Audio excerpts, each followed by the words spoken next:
What is up, guys? Dzeeff here, and happy Halloween. Today we have a deck that used to be referred to as Trick or Treat, and that is Ghostrick Madolches. So this deck was created before Madolche Angeli came out, because before Angeli, Hoot Cake was actually kind of difficult to resolve because you needed a card in graveyard for it.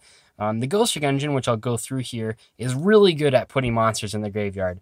And it also stalls out the game, and it helps you make rank 3s, and it's just a really good addition to the Madolche deck, especially before they had Angeli. I'm going to show you it today because it's Halloween and Trick or Treat, and that's sort of like the deal. So anyway, let's get right into it. And actually, this deck is kind of good.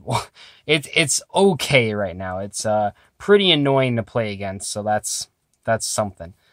Anyway, let's get into the profile. First, we have 3 copies of Ghostrick Mary. This is the main Ghostrick monster. It's only 3 of Ghostrick monster. Basically, when you take battle damage, or when you take damage, I should say. So I guess if you happen to play against Trick Stars, you could you could use this effect as well. But if you take damage, you can discard this card to special summon a Ghostrick from your deck and face down defense position. Pretty straightforward. If you don't know what all the Ghostricks do, basically they all have this restriction where they can't be normal summon unless you control another Ghostrick, and they all have, like, well, the ones we're playing have pretty good flip effects. So you're doing this, when you take damage, you discard this guy, and the main thing that you're getting with Mary is going to be Ghostrick, and I can't pronounce this name. I know it's like something, Janoshki is how I'd pronounce it. I'm sure I'll get lots of comments saying otherwise. It doesn't matter too much. Basically, this is an 1800 defense level 3 monster, and when it's flipped, you can add a Ghostrick from your deck to your hand. Pretty neat. So basically, when you take damage, you set this, and then when your opponent attacks it, you get to search another Ghostrick, and that sort of kickstarts your plays. What you usually grab with that is Ghostrick Spectre. So Ghostrick Spectre, when a monster is destroyed, you can special summon it from your hand, face down, and draw a card. So you can see here how what we're trying to do with this Ghostrick engine is you resolve the Mary when you take damage, special summon the Janoshki, and then when they attack it, you add Spectre to your hand, and then when this goes to the graveyard, you then special summon the Spectre and draw a card in the process. The one extra Ghostrick monster we're playing is Ghostrick Jack Frost. This is sort of like a battle fader. When your opponent attacks, you can flip a guy face down and special summon it. That's pretty cool. It's non-targeting removal, sort of, which is something this deck has a lot of. But this is the Ghostrick engine. Like I said, the main ones you want to draw are Mary, and in a pinch, you can draw the Janoshki, and that's fine as well. But you don't really want to draw the Spectre, the Jack Frost. You just want to search them. But this is the Ghostrick engine that helps you stall, as well as put monsters in the graveyard for Hoot Cake if you don't have the Angeli. For the Madolche engine, we're running a pretty heavy lineup here. We do have the 3 Madolche Angelis. Man, these cards are really warped. I haven't played Madolches in a while, so they've been sitting in a deck box. But anyway, Madolche Angeli, really important. And the way that we're winning these games is just by grinding our opponents out. So Angeli's really good at putting... I mean, I still think this is like one of the best one-card playmakers. With this one card, you get Hoot Cake, Messengelato, and Ticket or Chateau. So that's really good for one normal summon. Speaking of Hoot Cake, we are going to be playing 3 copies of it. Whoops, 3 copies of Hoot Cake. I know some builds of Madolches play 2 because it's kind of bricky. But in this deck specifically, we actually really want to draw this card. A pretty common play that you'll be making is after you do the Ghostrick lineup, you then summon a Hoot Cake, banish one of the Ghostricks, and then overlay into a rank 3 with the Hoot Cake and the Janoshki. That's pretty common play. But just in general, if we want to be grinding our opponents out, we want to be playing the most copies of those cards as possible. 3 copies of Madolche. And this card, I don't know, it's kind of slow, but also it fixes your hands. And because we have so much so many ways to slow down our opponent in the battle phase and keep us alive, I don't mind playing this. Almost always you're going to grab the Cat Waffle with this card. Anyway, 2 Messengelato. You definitely don't want to draw this card, but you definitely also need 2, so it's kind of in this weird spot. You probably don't want to play 3, and you really can't get away with just playing 1, like a Garnet, but it's alright, I suppose. One of the big combo makers, if not the only combo maker in this deck, is going to be Cat Waffle here. It's just a really good card. I did think about playing Double Summon. You really don't want to play Brilliant Fusion in this deck.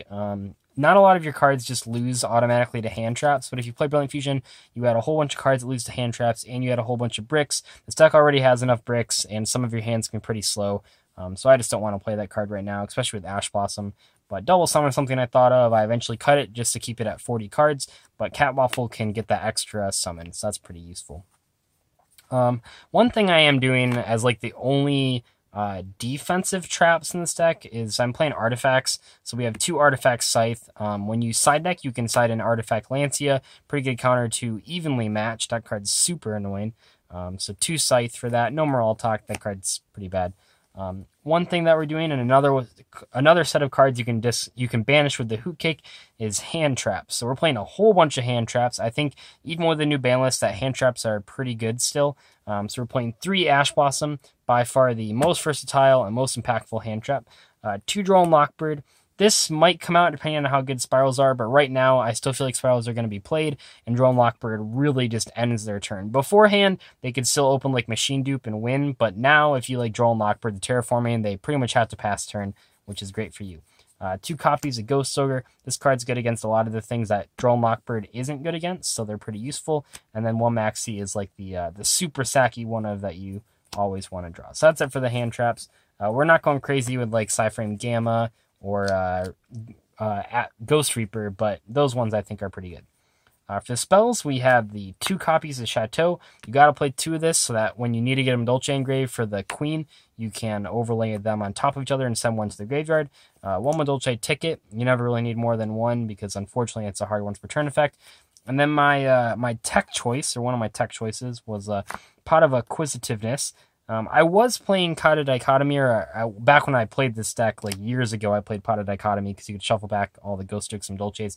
But Acquisitiveness actually works really well. Basically, you just put back 3 of your banished monsters and draw a card. What you're doing with this is you're putting back anything that you banish with Hoot Cake, which makes Hoot Cake even more. I was going to say even more better, not really, even more impactful, I should say, because with Hoot Cake, not only are you getting their free Madolche summons, with Pot of Acquisitiveness, you're also shuffling back those cards that you're banishing, so you can get extra value out of them, extra mileage out of your Ghostrick engine especially. For the traps, we're playing 1 Palooza, really important card. Because we're not playing the double summon, a lot of times, well, not a lot of times, but sometimes you can get a hand that's just full of Madolches. In those cases, you always add Palooza, so you can just OTK your opponent. One of the things that's cool about this deck is you don't really need to use Link Monsters so much. All Madolches tend to have a lot of attack points when you have Chateau up, so as long as you can get that 1 Queen to resolve, you can then just Palooza and kill your opponent. It's really good. And then the last 3 cards in the deck are the 3 Artifact Sanctums. To summon the Artifact Scythe. Yeah, this card's good. If your opponent hits it with Sleeper, they're kind of screwing themselves, so that's pretty cool. But this is like the surprise factor. It's much better than D-Barrier because it stops Link summoning, not just the everything else, which D-Barrier does. Because D-Barrier does not work against Link summoning. But when you summon Scythe against Pendulums or Spirals, they pretty much just have to pass the turn, which is good for us because we have a lot of momentum going into the later game. For the extra deck, we have 2 copies of Queen Tiara Misu. Very good card, even to this day. It's amazing to think that a lot of these Madolche cards came out a long time ago. I mean, Return of the Duelist, Abyss Rising, that kind of stuff. But cards like this that have non-targeting removal to shuffle things back are still going to be good, or almost always going to be good. Sorry, they're like Ultimate Rares.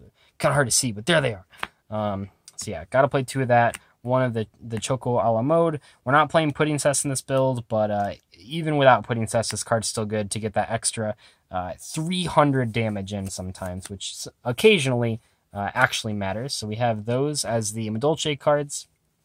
Maybe someday we'll get a Madolche rank 3, probably not. For the Ghostricks, 1 Dullahan, 1 Alucard, and 1 Angel of Mischief. The Angel is just there to pile on damage. We don't have any Ghostrick cards to search. But the Alucard's kind of cool, and the Dullahan's really good for pushing in damage.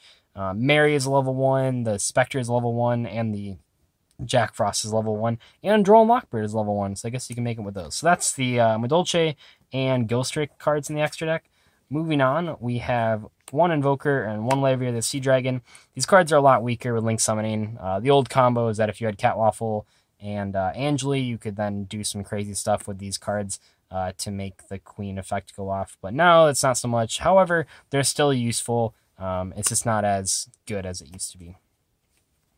We do have 1 Abyss Dweller. This card's still pretty good, especially if True Dracos start picking up in terms of how popular they are. Dweller is really good against them. Castel for spot removal.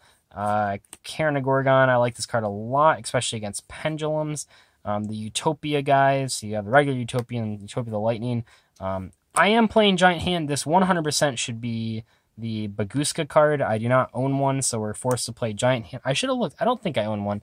Maybe I pulled one at YCS Dallas, my entry packs, but I don't think I did. So definitely play the Baguska card instead of Giant Hand, but it's all I got right now. And then lastly, the only Link monster is Mrs. Radiant. No Decode Talker, no Proxy Dragon. This deck isn't really like a combo deck. It's just like a stun deck to whittle your opponent down, and then you can just like almost always, you can almost always outvalue your opponent with the Madolche cards. Whenever you have Chateau and Ticket Up, it's actually really hard for your opponent to deal with.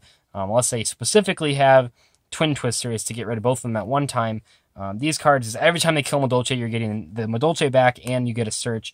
It's just really hard to deal with, even in modern Yu-Gi-Oh!, which is pretty crazy. But anyway, that was my Ghostrick Madolche, my Trick or Treat deck. Hopefully you guys enjoyed it. Maybe I'll post like a... If I was smart enough, I will have recorded a gameplay later today with my my usual Halloween special deck, which features Pumpkin of Ghost.